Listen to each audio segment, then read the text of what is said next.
Good stuff. Hi guys, welcome to Full Time Devils. I am Adam Makola. He is Abdullah. We are live. If you're coming from the watch along, thank you for watching the watch along. And if you're just fresh to this live stream, then we've just watched Manchester United 2, Tottenham Hotspur 1. Goals from Anthony Marcia and Angel Gomes for Manchester United, with Lucas Moura levelling up halfway through the second half to make it look like it could potentially go to penalties, but Angel Gomes popping up with the winner for Manchester United on what has been a pretty good pre-season so far. The workouts are only getting more difficult, and today we obviously had the positive of beating Spurs, but a few negatives along the way as well, with Eric Bailly picking up what looks like a serious injury as he was stretchered off the pitch. Now, Bailly getting injured is no surprise to anybody, but of course it's not what we want to see, especially in pre-season with a big campaign ahead. But there we have it. It's 2-1 to Manchester United. Me and Abdullah predicted 2-1. We had predicted United would win and we predicted the scoreline dead on. Shame we didn't put some money on that, Abdul. Yeah, man. I don't know. You know, I was a little nervous for the game. I thought, you know what, it might be a bit of a stick one. Obviously, I've seen Sissoko and Ndombele starting. I thought Tottenham were going for it a bit, but Angel Gomes come on and saved the day, didn't he? Yeah, he did. And what did you make of his performance in the second half? Obviously, we saw an interesting lineup behind Marcus Rashford because we had Angel Gomes, Mata, Lingard, three players that like to play through the middle, and they were occupying three positions in behind the striker. I think it was a bit of a different approach from what we see in the first half. We were a bit wider, I'd say, obviously with James and Greenwood. Naturally, with Mata and Gomes, they took in and they want to create from the middle, and we've seen that through the goal.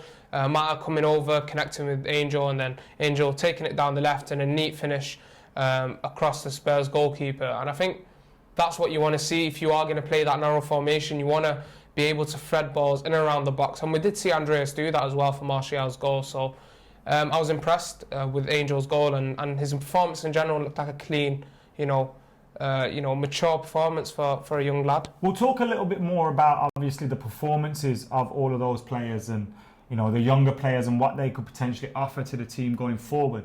But let's look at United today. We started with a team that had Martial through the middle. Yeah. He got his goal, hit the post after 4 minutes, could have been slipped through by Pereira before he got the goal as well.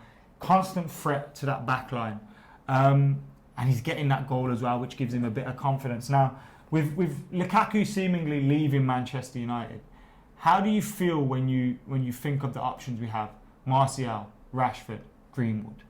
Does that strike you with confidence for the coming season? Like, what do you think of that? It does, I think we are quite lucky from what we've got coming through from the academy, and obviously Mason Greenwood's shown that in pre-season. I'd be concerned if we didn't have that, those options coming through the academy for us. And then I'd want more signings, I'd say. That might knock a signing or two off what we wanted initially on our wish list in the transfer market, what Ollie might have wanted.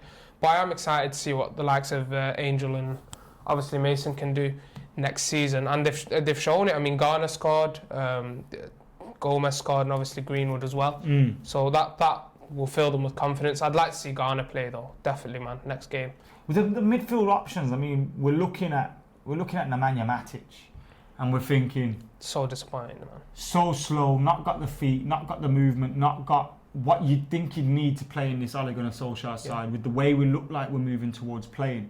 And he's one of our most experienced and probably one of our most likely selections from that midfield area, which shows you that we're lacking in depth, we're lacking in quality in midfield. We've lost Herrera, we're losing Matic as he gets older. He's not going to be able to play many more games, and we're already seeing signs of that. And you think the only player we've got in midfield that we can guarantee has the quality is Paul Pogba. Yet, we're seeing rumours around a centre-half, which of course we want, but we're not hearing much about a midfielder. Yeah. How vital is it that we bring one in the next 2 weeks? I think it's important for me that there's been a lot of talk about Bruno Fernandez. And yeah, I'd like Bruno Fernandez, and I think if we are going to play that 4-2-3-1, he'd slot in perfectly ahead of Pogba and McTominay. But I do think we need the legs behind that. I think we need someone who can get around, someone who's got European experience, and it just screams Tom Sparty. I've said it now 2 or 3 times on the stream as well, and I was saying, that's the guy for me. It's simple for United. 40 million euros. He's played against the likes of Barcelona. He's had brilliant games against them. He's played in Champions League finals. What else do you want in terms of European experience, and he's shown his versatility. He's played at right back as well, and we need that type of player, and I think we need that more than Bruno Fernandez. I mean, centre half, then moving on to someone in midfield, because we are lacking quality, like you said. We're lacking major quality there. And at centre half as well, we're looking at the talk, Harry Maguire potentially coming in. Yeah. Harry Maguire, his transfer fee has probably just gone up by 10 million after Eric Bailly goes down and he's on a stretcher and he's leaving the pitch. Again, we said this last summer, how important is it that we get a centre half? And now we're in the same position yet again. It feels like just deja vu every single window, doesn't it? It does. It feels like last season, you know, when we went into like the last week of the transfer market, and you're like, yeah, sound, we're going to sign Alderweireld or whatever, and again, we didn't sign anyone, and it's the same problem. I don't know if it was looking at our transfer budget, is it as big as people think? I don't think it's that big, you know. I think we've got a pretty tight transfer budget considering how much we needed to spend, and I think we might have. But we haven't even seen us recoup any money. Yeah. Herrera left on a free. Not really sold anyone, so. So why can't we recoup some money? Well, I think the issue that we got with selling these players is, if, for example, Smalling, you're going to move to like an Everton or a Watford or a mid-table English side, your contract can't really be the biggest in that team. You got the likes of Richarlison at Everton. Imagine Smalling turning up and saying, yeah, I want the biggest contract. They can't give him that contract. How much United are paying him? He might as well stay at United and collect his money. I think that is the issue we've got, that we've signed these guys and now you can't sell them. Even though I'm pretty sure Ollie thinks a couple of those guys aren't good enough. I am certain of that. But you can't really, that's why he gets a lot of crap for it, obviously. You can't really come out in the media and say he's not good enough. We've seen that approach with certain players. That approach does not work. Yeah. Of course it doesn't. But surely behind closed doors he's got to have been saying. Yeah. And where is this action? We you know, whether you like Mourinho or not, we've seen failures for him in the market after we'd finished second. Now we're coming into this on a 6th place finish. We're expecting improvements. We need improvement. It's not like we're just here saying, let's spend money. We just want to. We need these players. Yeah, and I think that the issue that we're seeing here is like, from one transfer window to the other, asking for a defender and not getting what we need every time. And I think Eric Bailly was a good signing because I think he's a good defender. Of course, with his injuries, that stuff happened. It's happened to City before when they bought certain players. They go out and they bought Laporte mid-season. They were going to win the league anyways. And I think that shows where United are at. How much do they want to win? And I think even if you want to be making money in the market, and you need to buy that top level player. Otherwise, you're going to be stuck with these players on big contracts that you think aren't good enough. And he's on a 6-year contract, best mate. It's one of the downside to this window because the pre-season's left me confident. I'm happy with the 2 signings we made. It's just that we need at least a minimum of 2 or 3 more. We expected to see 2 or 3 more leave. Even the likes of Darmian are still here. I mentioned it earlier when we was talking about Rojo on the watch along. How is Rojo still here? I love the guy, but he shouldn't be here anymore. Yeah, I agree. And there's so many players that fulfill that now. Back in the day, we used to have an Anderson that you think, how is he even still here? But he's picking up medals and all that. But we've got players like this in every single squad position. It feels at the moment, just wasting up space and wasting up positions in the side. It's frustrating. It's frustrating, especially when you want to see a team closer to the one we hope to see starting against Chelsea soon.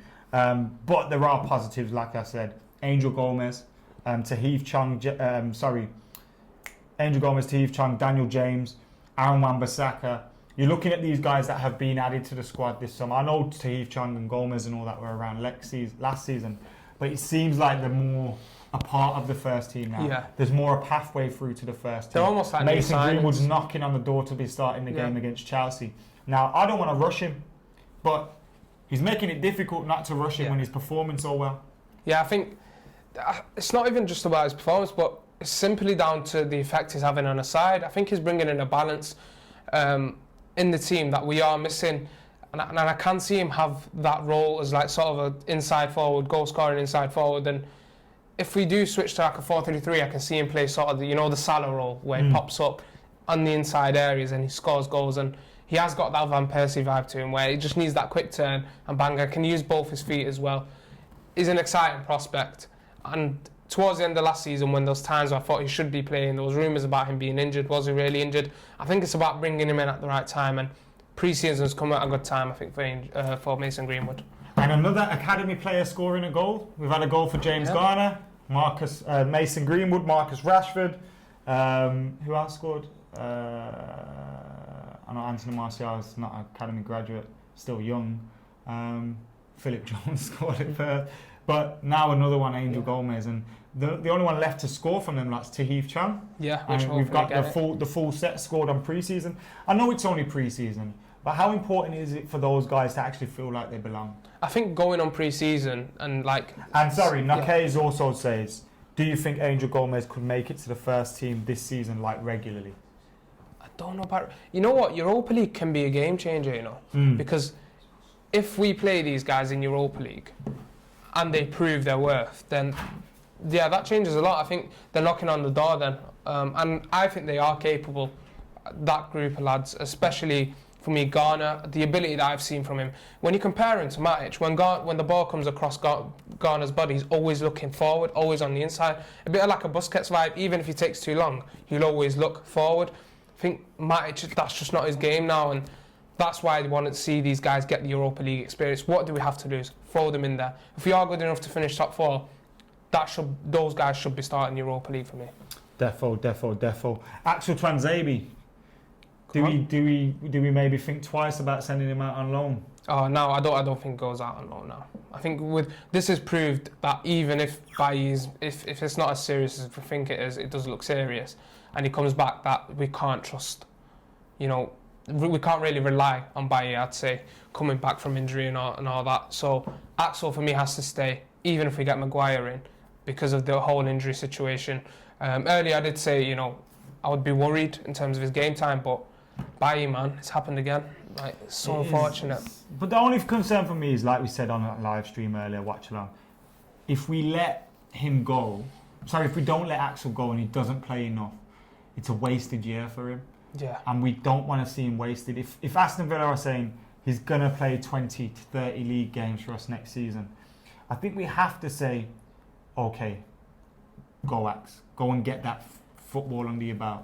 Because if we hold him back, and let's say we sign a Maguire, Lindelof and Maguire become the next best thing, then Axel's wasted a little bit. Yeah. And I still think, you know, once maybe Rojo's gone, and then Smalling or Jones leave, then it starts to clear up the I think that was the plan, you know. I genuinely think like we are trying to sell one of those, and I think it might have been even Rojo. I mean, Darmian's not a centre half, but if we're looking in defence, potentially Darmian was meant to go. Rojo, I think, was the one we're trying to ship off, and it's not come off. I do think it depends where he is in the pecking order, though. If you're saying he will play those 6 group stage Europa League games, then you'd keep him, and then you could potentially progress. And I think he starts for me in those. Well, we've been asking for man of the matches on Twitter and YouTube as well. Now I'll get some through on Twitter. Prime MUFC says McTominay is his man of the match with Boston midfield. That's mine as well. Just a general thought from Nishan, who says with Bailly's injury, Maguire becomes all the more important. Plus penetration without Pogba could still be improved upon. The intensity and pressing looked lovely though. McTominay and Marshall were both very good, says Luke. Mayank says McTominay. Mr. United says Fred was actually awful, but he was happy with Daniel James. Anik says McTominay is transforming into a solid DM, quick, tenacious tank, and showed a good range of passing today. Matic shouldn't start ahead of him ever again, and I agree with that as well. Greenwood less effective on the right wing, says Sam. All our players have scored as centre forward though, which is good to see as well, without us using Romelu Lukaku on this pre-season tour, and he's definitely not injured. McTominay is an absolute tank today, says Sapoon. And shout for Mata for his shift in the second half, says Robert McNamara. Not to mention the awesome return ball for Angel Gomes. Angel Gomes is Abiman's man of the match for that amazing winner, Sudip and Willow. Well, Sudip says McSauce, but Willow is on the McTominay vibe as well. Who was your man of the match, Abdullah? While I get into the comments on YouTube. Scott McTominay. I promise I am actually working when I'm looking at my phone. I'm not finding out what's for dinner later. Scott McTominay for me, man. I love watching him, man, because he goes out, he wins the ball, and he's progressing it, and that's something that I didn't think that he had in his game, and he's constantly picking up, he's constantly wanting to learn, and you know, I think some of the younger lads will hopefully follow him as an example of that step up that he's made. Yeah, I've got to say, McTominay is beginning to prove me wrong. Obviously, he put in some performances for us, but for me, if I was picking our first 11 with the players that we currently have at our disposal, McTominay's in it. He's ahead of Fred. He's ahead of Matic for me. I think Pereira's potentially showing he could do something, but Pereira occasionally, he performs fantastically well in pre-season and then disappears after that. So for me, McTominay is surprising me a lot, an awful lot. I don't think he was my man of the match today. I thought Marcia was excellent in the first half. I thought Wan-Bissaka did okay in the first half as well. I'd probably give it to Martial for the goal. But McTominay is very good. He's performing well. And like I say, he's proving me wrong. Obviously, I still think we need some more quality. And I don't think he should be starting games for us. We definitely need more quality ahead of him.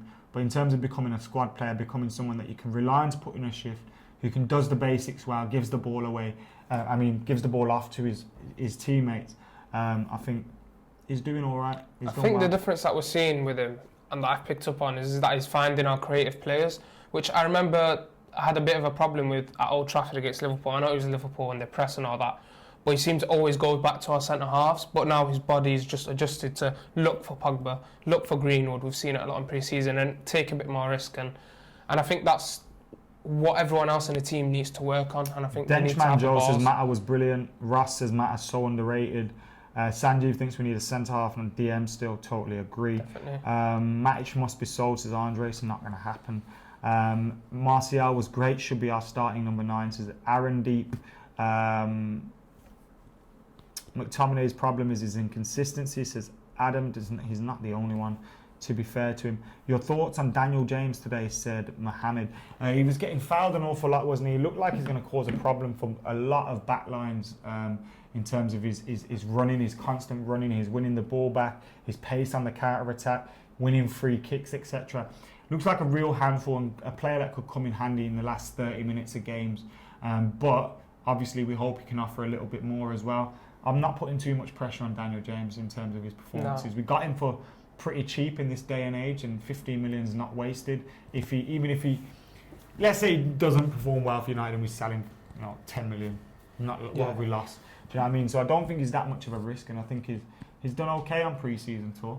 I think he's done brilliantly off the ball in terms of, every time Pogba picks the ball up, he's on the run and he knows when to make those runs. I really liked him today with the press. On the ball didn't do anything, great really, but that's not particularly his game. And the press today was winning the ball back, and that's something Ollie really wants from his attacking players as well. Defo. Pereira, man, he always seems to pull it out of the bag. He does in pre-season, doesn't he? I think it's 2 assists now. I think his last 3-4 pre-seasons has been amazing for us. Yeah, last pre-season was whacking in from Van Gaal days and all that. But yeah, I do really hope that Andreas does pull through next season. Just watching the Angel Gomes goal back again. It's a great finish under pressure. Lovely little 1-2 with Mata. The weight of the pass back from Mata was mint. And then to just have that composure to get the ball in from that position. Fantastic. And then you're looking at Anthony Martial's goal as well. It's what you want to see from him. Working the lines in between centre-halves and their full-backs. Peeling off defenders. Because one thing for me with Anthony Martial is my favourite player at Manchester United. I think he's got outstanding ability, outstanding talent. But consistency is key. And also, I think his running can be a lot better at times. He has the pace, he has the skill, he has the trickery, the quick feet. Best finisher at the club. But he needs to get in those positions more often.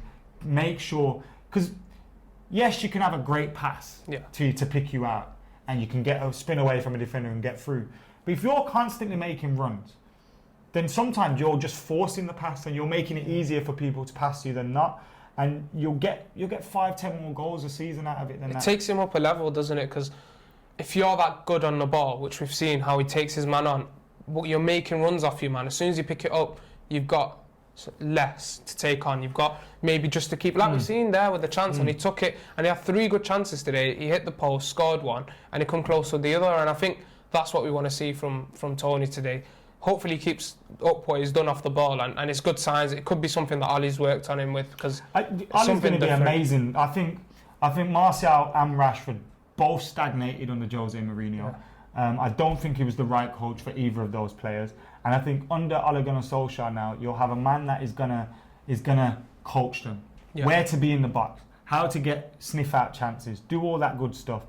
And yeah, I'm looking forward to him working on those guys and really getting something out of Anthony Martial and Marcus Rashford. But they're both saying, I want to be that number 1, number 9. Yeah. And at the moment, you can't knock both of them if they get it. So Martial, my man of the match today, but I want to see more from him. Really want to see more from him. I want to see a killer instinct in his play as well. Like I said, this year needs to be the summer 06 when Ronaldo and Rooney finally decided we're going to score goals every single week and we're going to win games every single week. We're not just going to be that potential. We're going to be the main men for this team.